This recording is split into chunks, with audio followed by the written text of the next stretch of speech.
जी इधर नाल दी नाल साग कट कट के कुकर च पाया जा रहा। ਜਿਹੜਾ मैं तरीका दस्सिया सी सौखा सी ना कट्टण वाला। पहला छोटी नाइफ नाल लगी पई सी। You are welcome.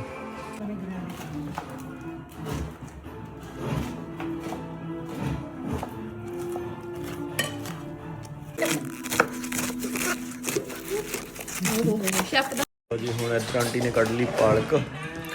वैसे इस बारी कुकर थोड़ा जिहा घट बनया, कुकर इन्होंने बड़ा रख लिया। ਮੈਨੂੰ ਲੱਗਦਾ ਆ ਵੀ ਅੱਧਾ ਬਣ ਜੂ ਆਂਟੀ ਪਾਲਕ ਪਾ ਕੇ ਕਿ ਨਹੀਂ? ਅੱਧਾ ਬਣ ਜੂ। ਅੱਧਾ ਤਾਂ ਬਹੁਤ ਆ ਫਿਰ ਜਿੱਦਾਂ ਬਣ ਜਾਵੇ ਤਾਂ, ਪਰ ਮੈਨੂੰ ਲੱਗਦਾ ਤੋਂ ਘੱਟ ਰਹੂਗਾ ਕਿਉਂਕਿ ਹਜੇ ਥੱਲੇ ਵੀ ਜਾਊਗਾ। ਜੀ ਹੁਣ ਇੱਧਰ ਪਾਲਕ ਕੱਟੀ ਜਾ ਰਹੀ ਆ। ਅਨੁਰੀਤ ਜੀ ਥੋੜੀ ਮੋਟੀ ਕੱਟ ਰਹੇ ਨੇ। ਕਹਿੰਦਾ ਪੂਰੇ ਪੂਰੇ ਪੱਤੇ ਛੱਡ ਰੱਖੇ ਨੇ। ਨਹੀਂ ਉਹ ਤਾਂ ਉਹੀ ਹੋਣਾ ਬਾਅਦ ਚੋਂ ਬਲੈਂਡਿੰਗ ਕਰਾਂਗੇ ਹੋ ਜਾਊਗਾ। ਫਿਰ ਕੱਟਣੀ ਵੀ ਰਹਿਣ ਦੋ, ਬਲੈਂਡਿੰਗ ਤਾਂ ਹੋਣਾ।